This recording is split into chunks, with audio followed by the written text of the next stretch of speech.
구독, 좋아요를 눌러주시면 큰 힘이 되겠습니다. 감사합니다. 예, 할렐루야. 오늘은 한 주 늦었지만은 6.25 설교이기 때문에 6.25 참전 국가유공자 모자를 쓸고 나왔습니다.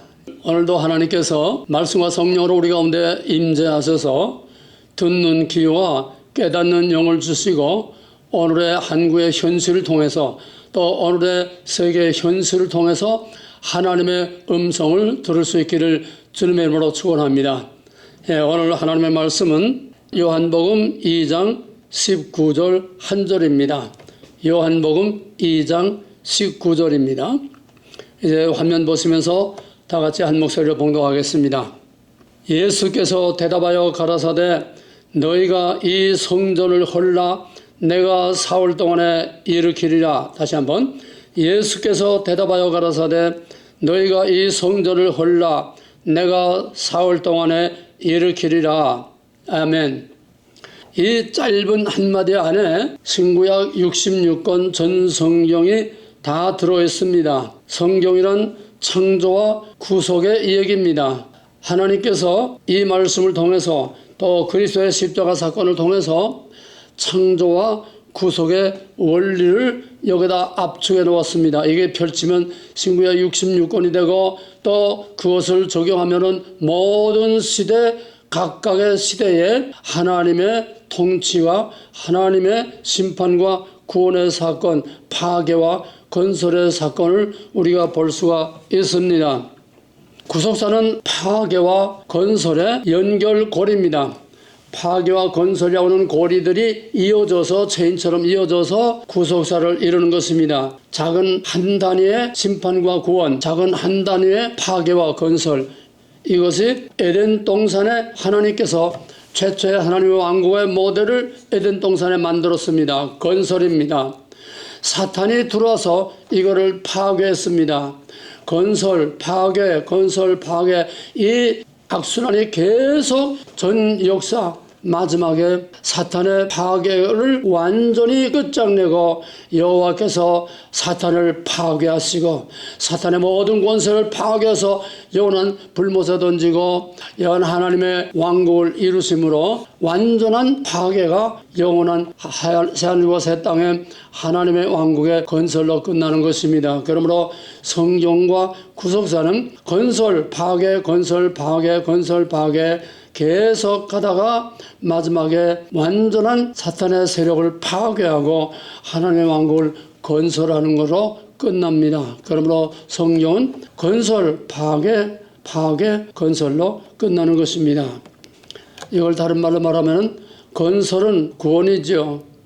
하나님께서는 사탄을 이용해서 하나님의 건설과 파괴라는 구속사를 만들어갑니다. 사탄은 파괴하지만은 하나님은 구원하십니다. 이걸 하나님이 쓰실 때는 그 파괴가 사탄을 통해서 악의 권세를 통해서 악을 심판하는 심판이 됩니다. 심판은 파괴입니다. 그러나 그 파괴를 통해서 하나님은 새로운 그 다음에 업그레이드된 세계를 다시 만드는 것입니다. 하나님은 파괴를 통해서 보다 새로운 것을 만들어냅니다. 그러나 사탄의 파괴는 파괴를 위한 파괴입니다. 하나님의 파괴, 하나님의 심판은 파괴를 위한 것이 아니라 보다 나은 것으로 업그레이드하기 위한 건설을 위한 파괴입니다. 사탄은 파괴를 위한 파괴, 시정 끝까지 파괴와 파멸을 목표로 합니다. 그러나 하나님은 그 사탄의 파괴를 통해서 오히려 보다 새롭게 업그레이드해서 보다 새로운 것으로 만들어 나가는 하나님은 이 파괴를 이용합니다. 사탄을 이용합니다. 악한 날에 악인을 적당히 쓰신다고 했습니다. 마치 유충이 기어가는 벌레가 죽어서 번데기 하다는 거 파괴입니다. 죽음입니다. 그러나 그 번데기는 번데기로 끝나는 것이 아니고 죽음으로 끝나는 것이 아니고 예수의 십자가의 죽으심은 죽음으로 끝나는 것이 아니라 무덤이라고 하는 번데기 속에 들어갔다가 다시 나비가 돼서 나오듯이 부활의 영광으로 나온 것입니다. 간단한 자연의 원리지만은 파괴와 건설로 구속이 무엇이며 오늘 본문 이 성전을 헐라 파괴입니다. 그러나 내가 다시 새 성전을 이루겠다. 십자가 사건을 통해서 예수의 죽으심을 통해서 뱀의 머리를 밟고 모든 죽음과 사망의 권세를 깨뜨리고 부활로 승리함으로써 예수님은 파괴를 통해서 부활의 영광과 생명의 구원이라고 하는 건설을 이루셨습니다. 그래서 태초에 에덴 동산에서 파괴한 그 에덴 동산 하나님의 왕국의 모델을 그 다음에는 보이지 않는 영적인 메시아의 왕국으로 교회라고 하는 이 모습을 통해서 나타내 주셨습니다. 그러므로 파괴는 하나님의 창조와 자연의 원리이고 또 구속의 원리입니다. 겨울이 되면은 상록수를 제외한 모든 나무들이 다 그냥 앙상하게 되고 겨울에 차가운 눈 비는 바람에 앙상한 가지만 남습니다. 그러나 봄이 되면은 그 가지에서 싹이 트고 잎이 나고 꽃이 피고 열매를 맺게 됩니다. 특별히 겨울이 되면 포도나 사과나무나 이런 유실수들은 겨울이 되면 앙상하게 다 가지만 남습니다. 그러면 다 가지치기를 합니다. 생산하지 못하는 가지를 다 가지치기 합니다. 그냥 그 수액만 빨아먹고 영양만 빨아먹는 이런 가지들을 다 가지치기 합니다. 그러면 봄에 새로운 싹이 나서 새로운 열매들을 맺게 되는 것입니다. 파괴와 건설. 이 유실수를 전정하는 것도 파괴입니다. 그러나 거기서 새로운 꽃이 피고 새로운 열매를 맺기 위한 건설을 위한 파괴입니다. 도시개혁 하려면 부분적으로 파괴가 돼야 됩니다. 길을 넓히려면 그 옆에 집도 파괴되고 모든 논밭도 다 썰어버리고 그래서 좋은 고속도로가 닦여지게 되는 것입니다. 새마을운동 그것도 파괴를 통한 건설입니다. 그 해마다 능 올려서 만들어야 되는 그 초가집을 다 헐어버리고 다 걷어내고 거기에 양철집 또 슬레이트 지붕을 얹어서 보기 좋은 색깔을 입혀서 진짜 새 마을을 만드는 것입니다. 재개발 사업, 오래된 아파트 다 헐고 오래된 집들 다 헐고 거기다가 새로운 아파트를 건설하는 재개발 사업 파괴와 건설입니다. 구속이란 재개발 사업입니다. 유혹을 따라 구습을 쫓는 옛사람을 벗어버리고 옛사람을 죽고 유혹을 따라 구습을 쫓던 옛사람을 벗어버리고 예수와 함께 십자가에 못 박혀서 장사 지낸 바 되고 죽어서 그리스도의 부활과 함께 연합해서 새 생명으로 다시 살아나는 것, 파괴와 건설, 죽음과 생명, 이것이 바로 예수 그리스도의 구속의 원리입니다. 그것이 바울이 로마서 6장에서 말한 것처럼 그것이 세례요, 그것이 중생이요, 그것이 구원이요, 그것이 하나님으로 말미암아 이루어지는 파괴와 건설. 그러므로 진정으로 예수를 바로 믿으려면 옛사람에 대해서 완전히 죽고 파괴가 돼야 됩니다. 파괴 없이 건설 없습니다. 에덴 동산과 영원한 새하늘과 새 땅, 에덴 동산이 파괴된 건 하나님의 실패가 아닙니다. 하나님은 몰라서 아닙니다. 파괴를 이용해서 계속 파괴 건설, 파괴 건설, 파괴 건설, 이 구속사의 연결고리를 이어가서 마지막에 최후에는 완전한 파괴, 에덴 동산을 파괴한 그 마귀의 권세와 죽음의 권세와 모든 죄의 권세를 완전히 파괴, 영원한 지옥불에 던지고 그 다음에 다시는 흔들리지 않는 영원한 새하늘과 새 땅을 창조하는 것입니다.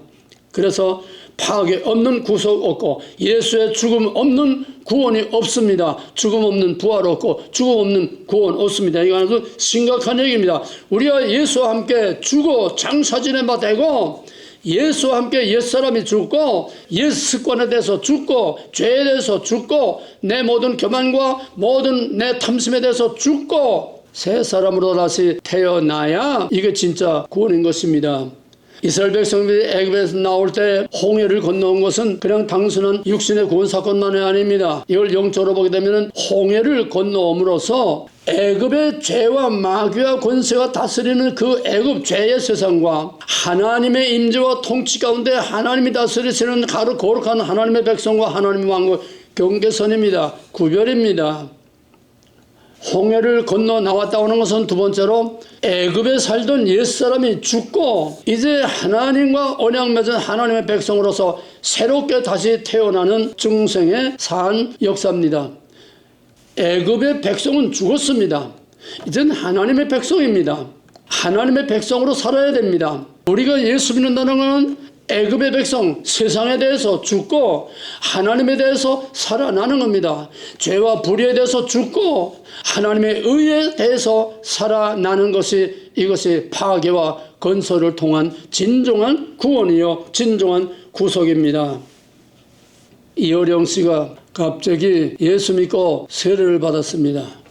그가 자기 딸이 눈이 멀고 병이 들었기 때문에 예수를 믿고 세례받은 것이 아니라 자기 딸의 사건을 통해서 인간의 한계를 깨닫고 인간의 무능을 깨닫고 전부여지옵소서 선들고입니다. 이어령 씨가 말하기를 자기 파괴가 없이는 예수를 만날 수 없다. 내가 나 자신에 대해서 내 지식에 대해서 내 명예에 대해서 나라고 하는 이 모든 것에 대해서 완전히 무능, 절대적인 무능을 실제로 고백하고 나 자신에 대해서 내가 파괴되니까 예수가 보이더라는 겁니다. 오늘 이 교회의 부패와 타락과 탐심과 욕심과 온갖 교회에서 일어나는 이런 추한 모습들이 자기가 죽지 않고 예수 믿기 때문입니다. 그러므로 예수 믿는 것은 목사, 권사, 장로, 집사 뭐 무슨 권력의 몇 대 신앙 아닙니다. 몇 대 신앙이 돼도 자기가 예수와 함께 죽지 않으면 진정한 구원, 진정한 중생으로 할 수 없습니다. 이스라엘 백성들 애굽에서 홍해에서 애굽에 있는 놈 다 죽었습니다. 홍해를 건넌 사람은 애굽 사람이 아닙니다. 애굽의 법이 적용되지 않습니다. 새로운 하나님의 법에 따라서 새로운 하나님을 왕으로 모시고 사는 것이 이것이 홍해 사건이요 구원 사건입니다.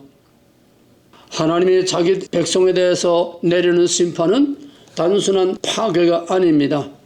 건설을 위한 파괴입니다. 광야의 시체 사건은 그냥 죽은 게 아닙니다. 옛사람에 대해서 죽고 새 사람에 대해서 약속의 땅에서 살 수 있는 새 사람으로 거듭나는 중생의 역사적인 하나의 체험이 바로 광야의 시체 사건입니다. 세대교체입니다. 애굽에서 나왔지만 그들은 아직 몸뚱아리만 나왔지 정신적으로 의식으로 삶으로 습관으로 속사람과 실제 삶은 변화되지 않았습니다. 오늘 예수를 믿고도 변화되지 않은 사람들이 너무나 많습니다. 그렇다고 다 구원받는 건 아닙니다. 그 다음에는 광야라고 하는 성화의 과정이 있습니다. 또 실패하고 또 시작하고 또 실패하고 또 시도하고 이 광야의 과정을 통해서 옛사람의 껍데기를 한꺼풀 한꺼풀 한꺼풀 벗는 것입니다. 광야는 뭡니까? 고난입니다. 고난의 광야에서 우리는 옛사람을 한꺼풀 한꺼풀 벗어버리다가 볼 수 없던 눈이 열려서 내가 완전히 예수와 함께 죽을 때에 내가 세상과 자기에 대해서 완전히 자기를 파괴할 때에 그때 예수님이 보이고 하나님이 보이고 하나님의 모든 말씀이 눈에 보이고 귀에 들리게 되는 것입니다. 그러므로 하나님의 백성에 대한 심판은 단순한 멸망이나 파괴가 아니라 다시 태어나기 위한 잉태의 과정이요 광야의 과정이요 바벨론 포로의 과정이요 바로 예수의 무덤의 3일 동안의 무덤과 같은 죽음에서 생명으로 넘어가는 과정입니다. 이스라엘 백성들이 성전도 파괴되고 모든 것이 다 끝장나고 약속의 땅도 약속된 백성도 아니고 이제는 단순한 죄인으로 바벨론으로 끌려갔습니다. 그러나 성전 파괴는 다윗의 왕국의 파괴요 모든 그 전에 모든 형태가 파괴된 겁니다. 그 전에 유대인은 그 전에 이스라엘은 다 파괴되고 없습니다. 바벨론에서 하나님의 침묵 가운데 새로운 백성으로 잉태되는 그래서 모든 우상을 다 버리고 이제는 하나님만을 의지하고 믿게 되는 거듭난 세대가 돌아와서 성전을 재건하고 하나님의 새로운 시대를 열어서 예수 그리스도의 메시아의 시대를 여는 것입니다. 프랑스 혁명은 엄청나게 많은 사람을 죽였습니다. 정말 처참합니다. 그러나 프랑스 혁명은 파괴인 동시에 끔찍한 파괴인 동시에 새로운 나라를 세우는 새로운 자유민주공화국을 세우는 위대한 역사의 전환점이었습니다. 미국의 남북전쟁도 엄청난 많은 사람이 죽었습니다. 그러나 남북전쟁을 통해서 위대한 아메리카라고 하는 미국이라고 하는 하나님의 백성들이 하나님의 나라가 태어나는 것입니다. 이걸 다 압축하면 오늘 본문 그대로예요. 이 성전을 헐라 내가 사흘 만에 다시 일으키리라.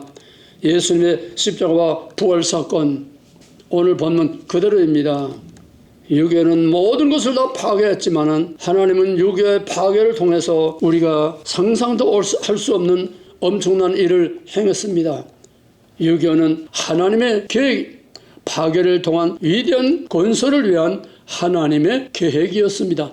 하나님의 허락 없이 유교가 일어날 수 없습니다. 1950년의 6.25는 물리적인 공격이었습니다. 북한과 또 나중에 중공이 물리적으로 공격해 왔습니다. 탱크를 몰고 중국의 300만 대군이 또 뒤따라서 들어오면서 우리가 올라갔다 밀렸다 밀고 땡기는 엄청난 쌍방의 희생을 가져왔습니다. 6.25는 공산진영과 자유진영의 싸움이었습니다. 독수리와 용의 싸움이었습니다. 용은 중국이죠. 독수리는 미국이죠. 같은 용, 큰 용과 작은 용, 중공과 북한이 미국과 유엔과 싸운 싸움입니다. 이거는 영적인 싸움입니다. 공산당은 사탄입니다. 자유는 하나님으로부터 옵니다. 공산당의 처음에는 붉은 용의 세력들이 처음에는 악마, 영과 짐승이 처음에는 이기는 것처럼 승승장구로 낙동강까지 밀고 내려갔습니다. 그러나 하나님의 하늘의 군대, 역사상 전에도 없고 후에도 없는 강력한 유엔군과 미군으로 하여금 이 모든 북한의 세력을 인천 상륙 작전을 통해서 격퇴를 시켰습니다. 유교의 쌍방의 민간과 모든 희생을 어떤 통계는 쌍방 약 500만 명이 죽었다고 그래요. 500만의 사상자를 낸 6.25는 그거로 끝나는 것이 아니라 북한에서 500만의 피난민들이 남한으로 놀러와서 1세기가 걸려도 될까 말까한 남한을 이 삽시에 복음화했습니다. 6.25 전에는 남한에 쭉 돌아다녀 봐도 무슨 읍에 돼야 읍 정도가 돼야 교회가 하나 거기서 있을까 말까요. 시골에 동네가 거의 없었어요. 기독교가 먼저 북쪽이 흥황했습니다. 신학교도 그렇고 모든 부흥운동도 그렇고 기독교가 북쪽이 단연 한국의 개화를 주도한 건 북쪽입니다. 일본의 아맹어사가 총독부가 정치를 잘하나 못하나 아맹어사가 나와서 전국을 돌아다니다가 일본 애무성에 가서 아맹어사 보고를 한 가운데 이런 말이 나중에 비밀이 해소돼서 나왔습니다. 평양과 선천이라는 데는 주일날 일요일날 까만 책을 들지 않고는 길거리에 나가는 거에 창피할 정도다. 그렇게 교회가 흥왕됐었습니다. 이들이 6.25 때 다 남쪽으로 내려가지고 가는 곳마다 교회를 세워서 지금은 어느 조그만 시골 동네도 교회 없는 동네가 없을 정도로 100년이 걸려도 될까 말까 한 이거를 500만의 희생을 통해서 500만이 남한으로 넘어와서 500만이 남한을 삽시간에 전 남한을 복음화시켰습니다. 파괴를 통한 건설입니다. 엄청납니다. 폐허와 가난의 잿더미에서 절망과 허탈에 빠진 이런 정신적인 공황 상태에서 오히려 하나님이 기도의 불을 일으켜서 기도원이 맨 먼저 서기 시작했습니다. 산 골짜기마다 크고 작은 그런 기도원이 서가지고서 거기서 기도를 하고 금식을 하고 해결을 하는 부흥운동이 기도원 운동으로 시작되고 이것이 또 밑에서는 각 모든 교회의 부흥의 바람이 막 휩쓸어서 마치 오순절과 같은 엄청난 기도와 회개와 구원의 큰 부흥의 불길이 일어났습니다. 교회를 삽시간에 부흥시켰고 영적으로 엄청난 부흥이 일어났습니다. 5.12 이후에 박정희 오늘의 이 모든 경제대국의 기반이 이승만과 박정희 그 비초에 선 것은 물리적으로는 맞습니다만은 그보다 더 중요한 것은 5.16 후에 그러니까 60년대 후반부터 기도원 운동이 일어나면서 수많은 사람들이 산에서 골짜기에서 기도원에서 날마다 밤마다 얼마나 많은 기도를 했는지 모릅니다. 그 후에도 1980년대 그때까지도 토요일날 생각산 거기 밑에 가면은 사람들이 방송 하나 들고 성경 찬송 들고 줄을 서서 생각산으로 올라가요. 그러면 밤새 삼각산에서 골짜기마다 저 부르짖는 기도 소리가 밤새 끊이질 않습니다. 그런 하나의 샘플일 뿐입니다. 모든 기도원과 골짜기마다 전부 기도하는 사람들이 대한민국의 상상방방곡곡에서 막 밤마다 불길같이 기도의 불길이 일어났습니다.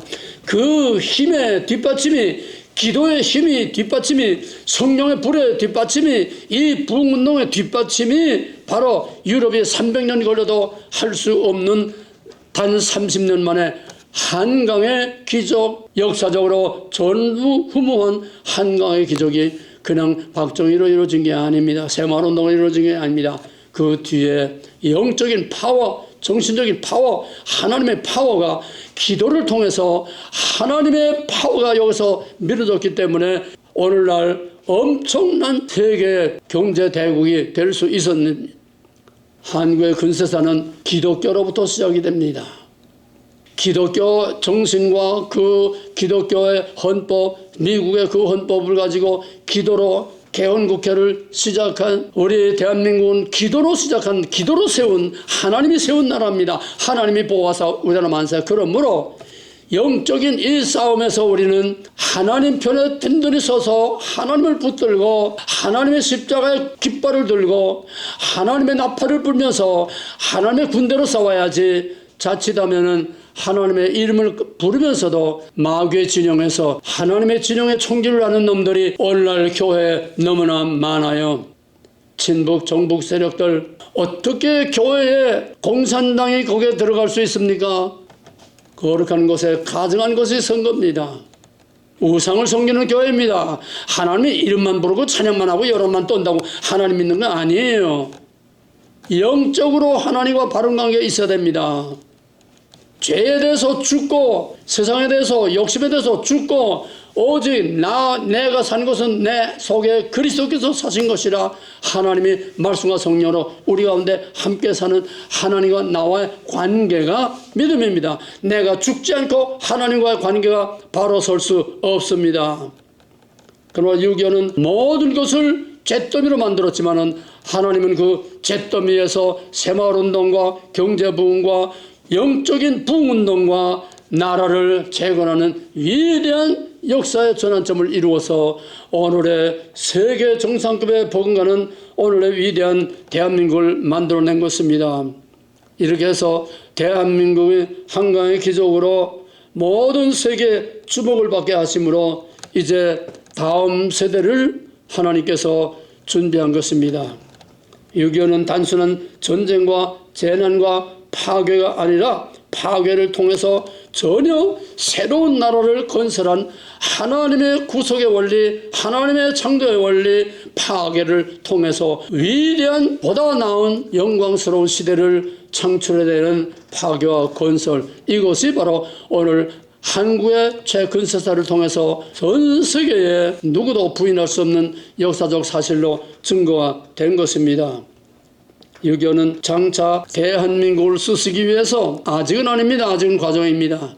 장차 대한민국을 세계 열방의 마지막 하나님의 큰 그릇으로 쓰기 위해서 하나님이 일으킨 하나님의 전쟁입니다. 하나님이 일으킨 역사적인 위대한 섭리였습니다. 하나님은 악한 날에 악인을 적당히 들어 사용한다고 잠언 16장 4절에서 말하고 있습니다. 마음의 경영은 사람에 있으나 그 영역을 이루는 것은, 성취하는 것은 하나님이라고 그랬습니다. 사람이 자기의 길을 계획할지라도 그 길을 인도하시는 이는 하나님이시라고 했습니다. 하나님은 악인과 의인, 파괴와 건설을 통해서 하나님께서는 마치 올과 날로 옷감을 짜가듯이 하나님의 구속사를 만들어 가는 것입니다. 만약에 김일성 3부자가 없었으면은 오늘 세계 선진국들이 다 깜짝 놀라서 코리안 러브 코를 그냥 하고, 유럽도 코리아, 미국도 코리아, 그냥 러시아도 코리아, 뭐 전부 인도고 뭐고 전 세계가 코리아 러브 코를 하는 거는 절대로 우연이 아닙니다. 오늘의 방산이 전 세계를 막 휩쓸고 있는 거는 오히려 선진국들이 그냥 배를 꼴리고 안이 꼽으면은 그 자존심을 꺾고 코리아에게 손을 내밀고, 이번 이스라엘 이란 전쟁에서도 마찬가지입니다. 왜입니까? 한국의 방산을 누가 이렇게 만들었습니다? 파괴자, 미사일, 핵 계속해서 도전하는 바로 북한 때문에 우리 방산이 이렇게 발전됐습니다. 탈냉전 이후에 30년 동안 미국이나 유럽이나 선진국들은 이제 무기를 만들 필요가 없어요.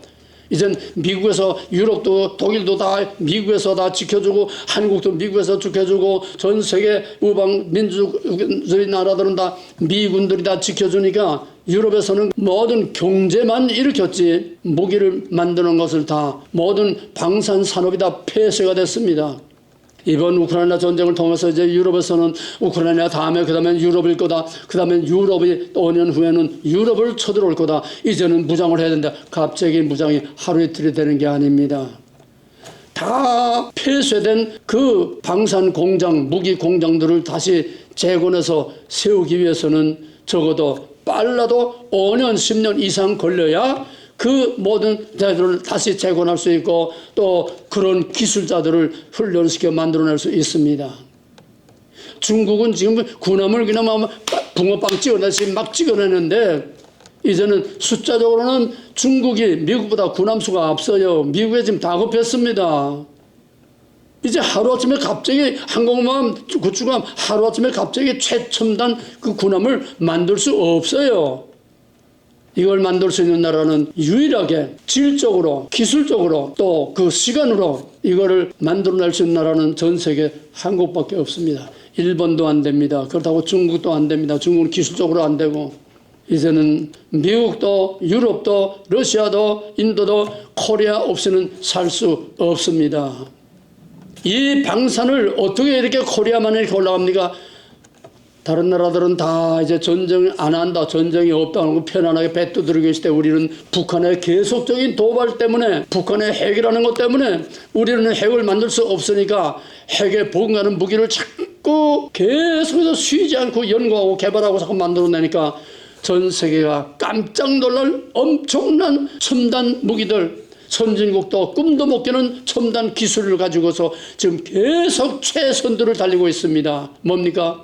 파괴의 세력, 마귀의 세력, 악한 세력, 저 북한이 우리에게 버티고 계속 도전을 하기 때문에 우리 한국만이 방위산업이 쉬지 않고 계속 부흥되고 발전된 것입니다. 좀 아이러니하게 말하면 김일성 3부자한테 땡큐해야 될 성편이에요.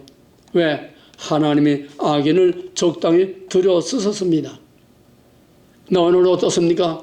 오늘은 유교가 난 지 75년이 되는 지금은 제2의 유교를 맡고 있습니다. 제2의 유교는 제1 유교보다도 더 심각하고 더 위급합니다. 1950년 6월 25일에는 북한이 탱크를 몰고 어마어마한 탱크를 몰고 넘어왔습니다. 우리는 무기 아무것도 없었습니다. 일본 군대가 버리고 한방 딱공 쳐고도 한방 딱공 쳤는데 북한은 그냥 따발총가지고 쪼락쪼락 하고 나왔고 우리는 대포 하나 없었는데 북한에서는 탱크를 몰고 넘어왔습니다. 오토바이를 타고 막 그냥 따발총가지고 또락또락 둘렀습니다. 당할 재주가 없지요. 3일 만에 수도 서울이 함락이 됐습니다. 기가 막힌 일이죠. 그러나 지금은 어떻습니까? 물리적으로 공격했던 북한이 인천 상륙작전과 유엔군을 통해서 막 비행기를 폭격하고 하니까 물리적으로는 도저히 안 되겠다. 미국이 있는 한은 물리적으로는 도저히 통일을 못하겠다. 그래서 김일성이 70년대부터 심리전을 쓰기 시작했습니다. 사상전을 쓰기 시작했습니다. 남한의 대학생들 하나하나 심어가지고 거기에 동아리를 만들고 그래서 학생운동을 일으키고 그러다가 학생운동을 일으키다가 그 다음에 노동계에 들어가고 농민운동으로 들어가고 자꾸 이렇게 점점 확대시켜 나갔습니다. 물리적으로 실패하니까 보이지 않는 심리전, 보이지 않는 영적 전쟁으로 다시 도전해 왔습니다. 그래서 80년대는 김일성이 그때는 우리가 북한보다 더 못 살고 가난했습니다. 북한은 국민소득 80달러인데 우리는 60달러도 안 됐습니다. 그러니까 남한에서 가난해서 대학 못 가는 애들, 또 머리가 좋은데 가난해서 대학에 못 가는 머리 좋은, 그 다음에는 불평, 원망에 꽉 차 있는 이 엘리트들을 골라서 서울대에 보내라. 그래서 386, 그 당시에 30대, 80합번, 60년 태생, 386이 바로 그겁니다. 그래서 김일성 장학금으로 공부시킨 문재인을 비롯한 지금 대한민국의 중추를 이루고 있는 40, 50대 대한민국의 가장 엘리트층을 지금 만들고 있는 그 386, 지금은 586입니다. 이 세대가 대한민국 구석구석의 헌법재판소와 모든 판사들과 검사들과 경찰들과 모든 정부기관, 모든 대한민국 각 기관마다 언론이고 뭐고 그냥 전부 다 침투해서 바로 이들의 뿌리가, 붉은 용의 뿌리가, 악한 영들의 뿌리가 대한민국의 세포까지 다 퍼져서 이제는 암이 온몸에 퍼져서 어떻게 치료할 수 없는 단계까지 왔습니다. 암 환자를 수술하는데 거기다 이제 인턴 레지던트들이 다 하지 않습니까? 그래 조치가 이렇게 보고 있다가 다 갈라놓은 거 보고 덮어 하면은 끝나는 겁니다. 손댈 여지가 없다는 겁니다. 이제 끝난다는 얘기입니다. 대한민국은 오늘날 이제는 더 이상 가망이 없는 덮어하면 끝나는 상태까지 와 있습니다. 어떻게 탱크도 없어요. 총소리도 없어요. 소리 없는 전쟁. 이게 더 무섭습니다.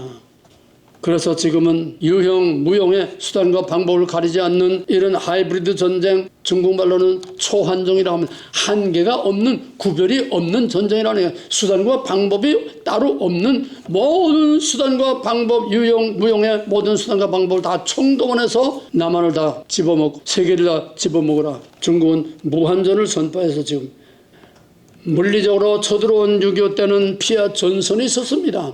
낙동강을 경계로 해서 더 나가느냐 못 나가느냐, 백마고치를 중심으로 해서 더 나가느냐 못 나가느냐 땅 따먹기 싸움이었습니다.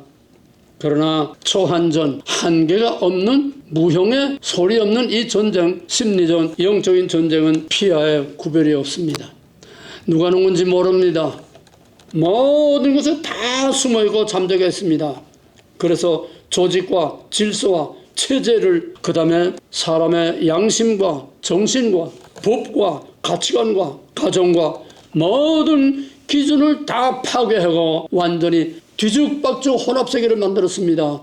왜 차별금지법을 자꾸 야당이 주장합니까? 경계와 구별을 다 없애버린다는 거죠. 사상의 구별을 없애려느냐, 이념의 구별을 없애려느냐, 종교의 구별을 없애려는 거냐, 선과악의 구별을 없애려는 거냐, 남녀의 구별을 없애려는 거예요. 진짜와 가짜 구별을 없애려는 거예요. 법의 구별을 없애려는 거예요. 법이란 구별입니다. 질서란 구별입니다.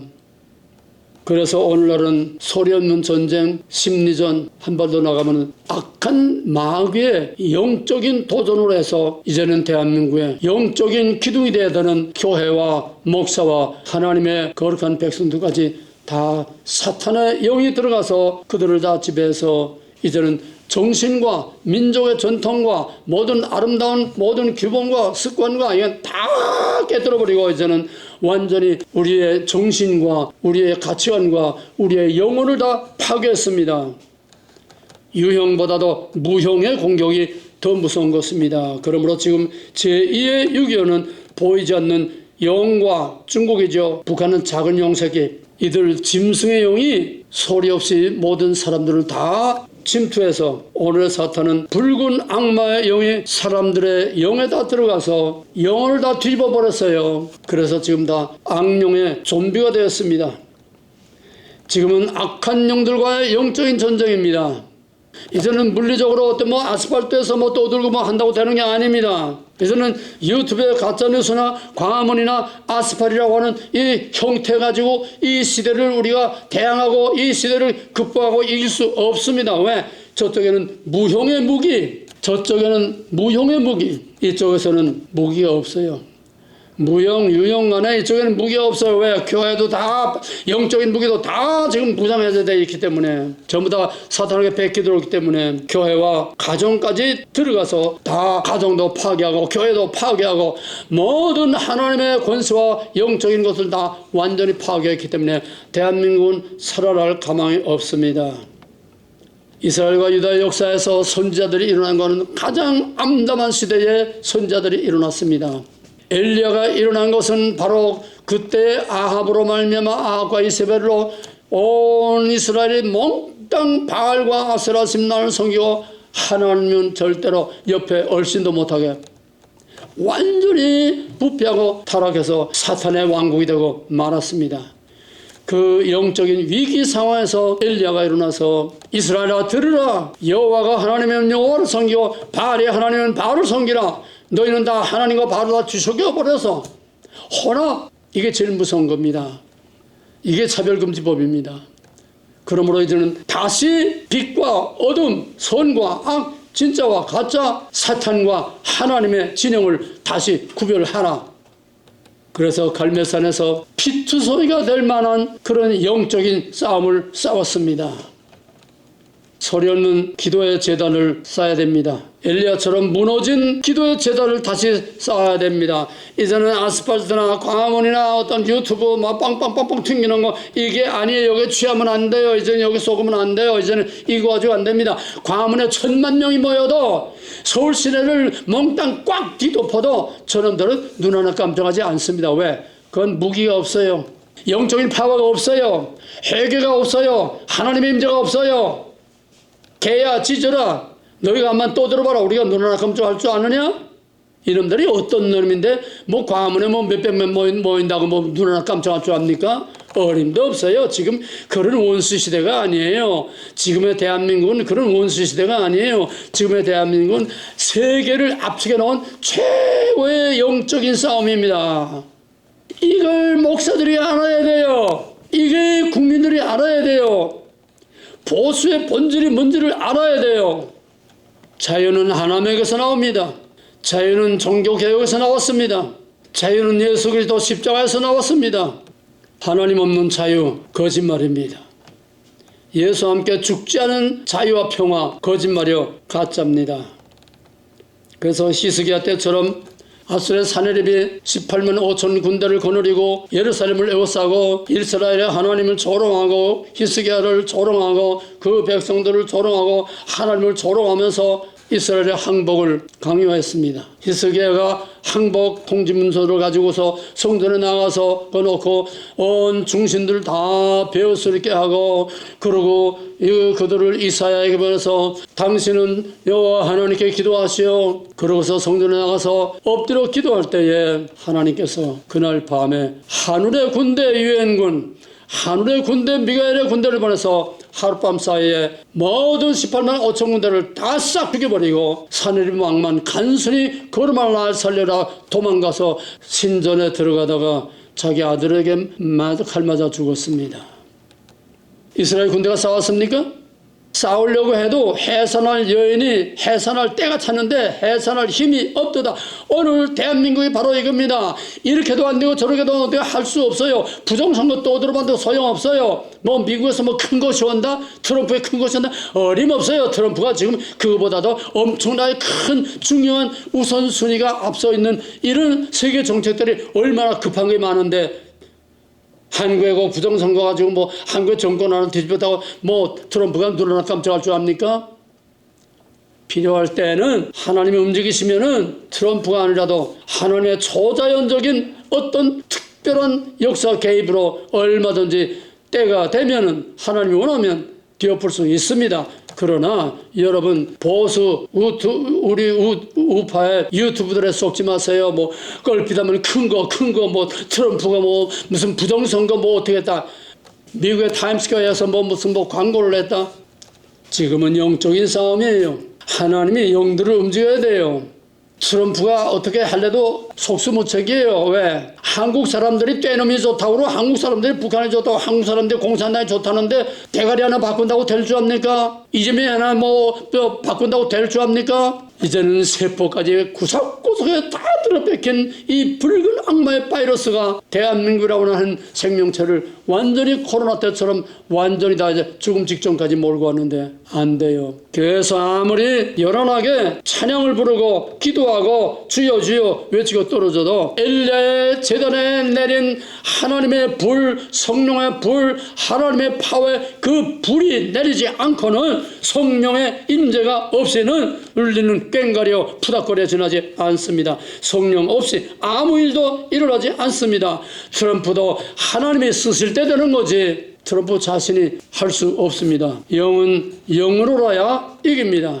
지금은 영적인 싸움의 시대입니다. 에베소 6장 10절 이하에서 정말로 너희가 주 안에서와 그의 능력에 강건하여지고 마귀의 괴계를 능히 대적하기 위하여 하나님의 전신갑주를 입으라.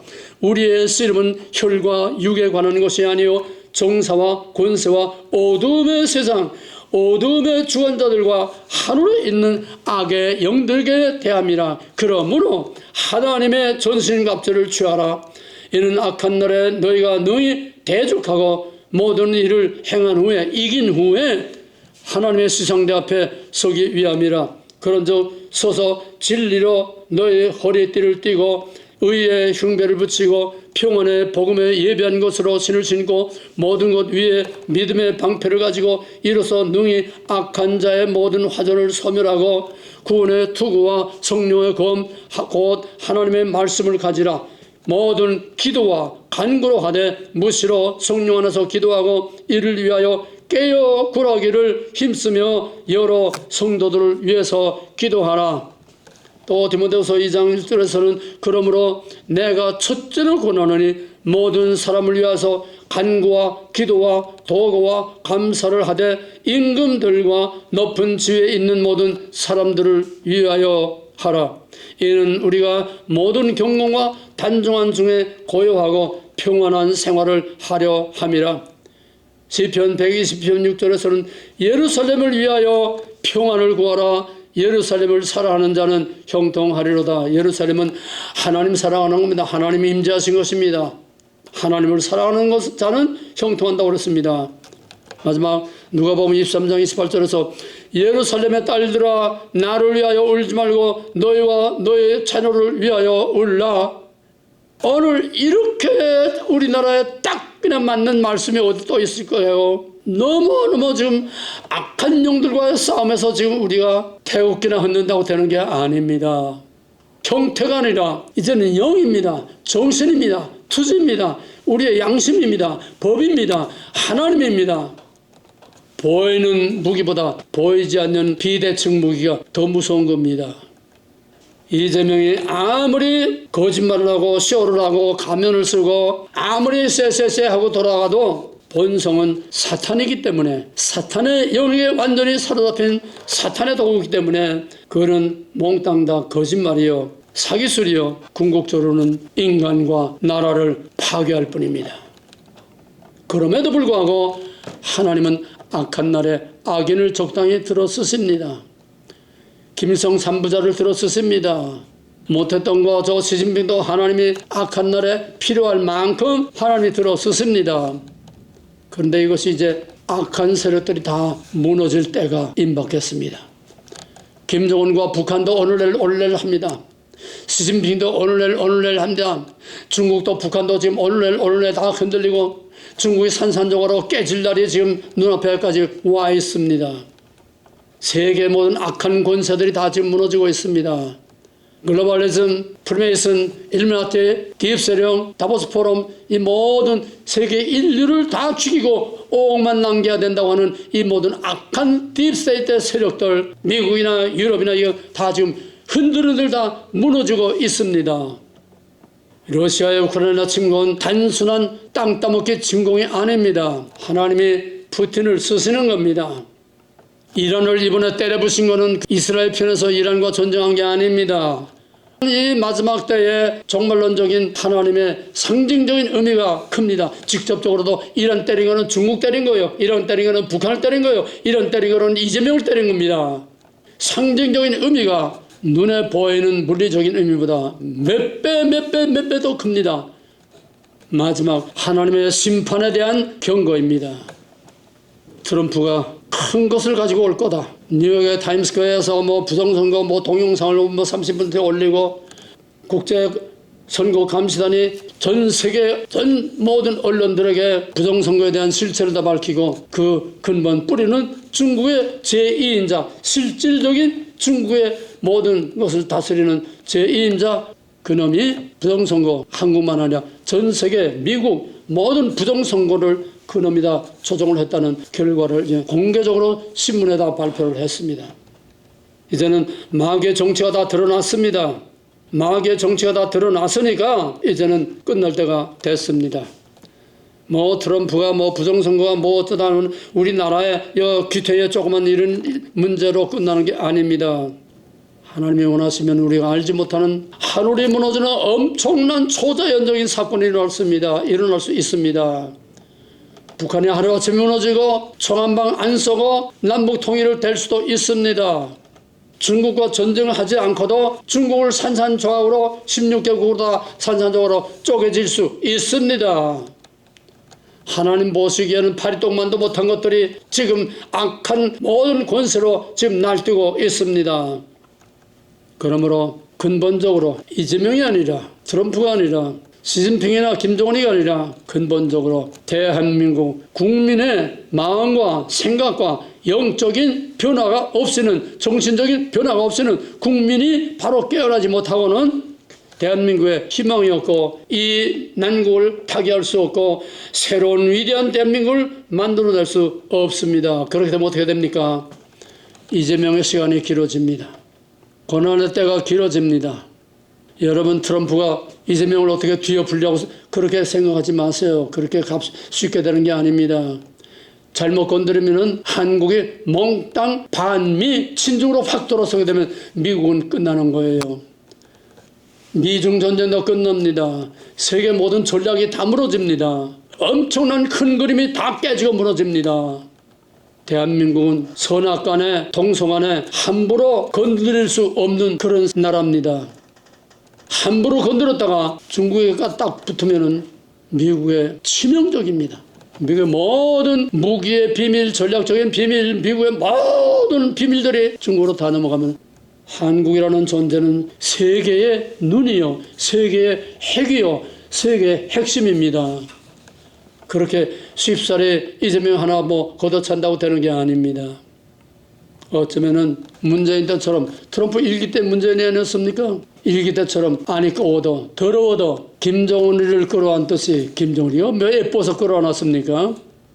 이재명이도 적당히 끌어안아서 자기 편을 만들어서 김정은도 자기 편을 만들고 문재인도 이재명이도 자기 편을 만들어서 적당하게 이용하고 끌고 갈 수도 있습니다. 우리 생각처럼 단순하게 생각하지 마세요. 하나님이 어떤 방법을 쓰시느냐? 하나님의 카드는 여러 가지가 있습니다. 하나님의 시나리오는 여러 가지가 있습니다. 그 중에 가장 결정적인 것은 국민이, 교회가 깨어서 회개하고 하나님 앞에 엎드려서 통곡하고 기도하고 하나님의 도우심을 구하는 백성들의 마음이, 생각이, 사상이, 신앙이 변화가 돼야 됩니다. 지금 제2의 6.25는 영적인 전쟁이요, 영적인 전쟁은 영으로라야 이길 수 있습니다. 영은 영으로라야 이겼습니다. 그러므로 회개와 기도와 하나님의 확실한 약속을 믿고 이제라도 회개와 하나님께 부르짖는 기도를 통해서 성령 충만과 소망의 믿음으로 영적으로 깨어 기도하면 혹시 하나님께서 그날들을 감하여 주실 수도 있고 또 큰일을 터뜨릴 수도 있고 이제라도 너희가 금식이라며 여호와를 찾으면 하나님께서 그 마음을 돌이키실런지 누가 아느냐. 요엘서 2장에서 전쟁은 여호와께 속한 것입니다. 지금 한국과 세계는 지금 영적인 전쟁을 하고 있는 겁니다. 여호와의 전쟁은 영적인 전쟁입니다. 구약의 이스라엘과 관계된 모든 전쟁들은 다 영적인 전쟁입니다. 또 유다가 망하고 이스라엘이 망하고 바스르, 바벨론, 메디아, 바사, 헬라, 로마 세계 열강들을 다 움직인 그 당대에 어마어마한 세계가 다 움직이는 이런 열강과 강대국과 이스라엘 모든 역사는 한마디로 말하면 여호와의 전쟁입니다. 여호와께서 악한 날에 악인을 써서 심판할 자를 심판하고 또 회복할 자를 회복하고 하나님의 열강을 다 쓰셨습니다. 지금도 똑같습니다. 형태만 다를 뿐이요. 여리고 하나님의 전쟁이죠. 언제 이스라엘 백성들이 뭐 강에서 뭐 여리고를 쳐들어갔습니까? 히스기야 때 하나님의 전쟁이죠. 하나님의 사자들이 내려와서 여호사밧 때 모든 백성들과 왕들이 다 옷을 찢고 베옷을 입고 하나님 앞에 엎드려서 회개하며 기도할 때 너희는 가만히 있어라. 이 전쟁은 내게서 온 거니 내가 너희를 어떻게 구원하는지 가만히 지켜서서 봐라. 그들이 찬송을 부르며 거룩한 백성들이 나갈 때에 저놈들이 서로 저희끼리 취급하고 저희끼리 취급해서 다 스스로 전멸하고 말았습니다. 이스라엘은 선언학 같다 할 게 없어. 여호와의 전쟁은 영적인 전쟁입니다. 갈멜산의 엘리야의 싸움도 영적인 전쟁입니다. 다 영적인 싸움입니다. 그러므로 우리는 하늘의 미가엘의 군대로 이기게 하는 엘리사 때의 하늘의 불병거로 엘리사를 에워싸고 아람 군대를 다 눈멀게 해서 질질 끌고 왔던 것 같은 하나님의 백성의 싸움은 선악 간의 영적인 싸움입니다. 이스라엘을 이기든 지든 구약의 모든 싸움은 다 하나님과 관계된 영적인 싸움입니다.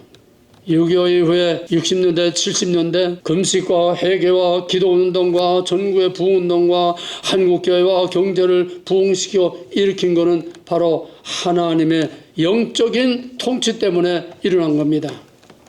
기도와 기도운동, 부흥운동, 회개운동으로 일어난 겁니다.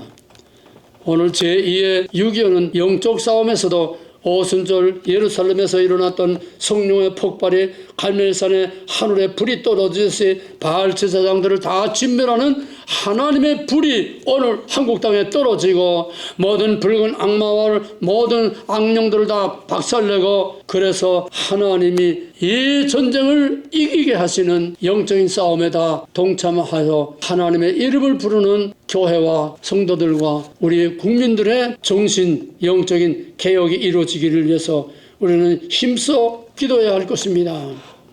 하나님은 온 세계가 다 국제관계가 재난과 전쟁과 또 모든 경제 혼란과 전 세계가 지금 엄청 요동치고 있는데 이제 금년과 내년엔 더 할 겁니다. 뭐 경제적으로 군사적으로 뭐 천재 재변으로 뭐 말할 수 없는 엄청난 혼란에 왜냐합니까? 지구를 흔들어서 세계 질서, 국제관계 질서, 모든 질서를 종말론의 마지막 드라마로 전부 구조조정하는 거예요. 서양의 축에서 동양으로, 유럽의 축에서 대한민국으로 중심을 바꾸니까 지구의 중심이 바뀌는데 지구가 조용하겠습니까? 지구의 축이 바뀌는데 지구가 조용하겠습니까? 하나님은 이 혼란을 통해서 대한민국을 동방의 새벽불같이 빛나게 하셔서 새로운 영적인 각성운동으로 대한민국을 통하여 어둠에서 빛이 있으라 하신 하나님, 최악의 혼란과 어둠에 대한민국으로 동방의 별과 같은 하나님의 영광의 빛을 일으켜서 부흥의 불길을 일으켜서 온 세계를 복음화하는 하나님의 큰 역사를 이룰 것입니다. 6.25를 통해서 남한을 삽시간에 복음화한 것처럼 제2의 6.25를 통해서 우리 한국으로 말미암아 전 세계를 복음화하는 어마어마한 하나님의 대역사가 일어날 것입니다. 지금은 글로 넘어가는 과정의 혼란기일 뿐입니다. 어둠에서 빛이 있으라 하신 그 하나님께서 그리스도의 얼굴에 있는 하나님의 영광을 아는 빛을 우리 마음에 비추셨느니라. 우리는 이 약속을 믿고 하나님 앞에 엎드려서 제2의 6.25가 세계를 삽시간에 복음화하는 엄청난 하나님의 드라마의 마지막 절정을 이룰 수 있도록 위해서 기도하고 이렇게 쓰임받는 대한민국이 되도록 기도하고 앉아서 한탄만 하지 말고 하늘을 우러러보시기 바랍니다. 여호와를 바라보시기 바랍니다. 여호와를 앙망하기 바랍니다. 여호와께 부르짖기를 바랍니다. 내가 너희가 알지 못하는 크고 비밀한 일을 이루리라. 할렐루야. 이제는 하늘과 땅을 다 흔들어 새롭게 만드시고 어둠에서 빛을 이루어서 새로운 역사를 창조하신 하나님께서 이제 암흑 속에 있는 세계와 암흑 속에 희망이 없는 우리 대한민국에 불러 임하시고 엘리야의 불러 임하시고 성령의 불러 임하셔서 하나님의 이 나라를 거룩한 동방의 빛으로 하나님의 영광의 빛으로 온 세계에 비추게 하시는 우리 주 예수 그리스도의 원하신 은혜와 이 큰 계획을 한국을 통하여 이루기를 원하시고 계획하고 준비하고 계시는 하나님 아버지의 극진하신 사랑과 사람들의 마음을 움직이는 성령의 감화감동 역사하시는 은혜가 오늘 절망과 암흑 속에 있는 우리 대한민국을 통하여 온 세계에 하나님의 영광이 나타나기를 기도하는 모든 하나님의 거룩한 백성들 위해 이제로부터 영원토록 함께 있을지어다. 아멘.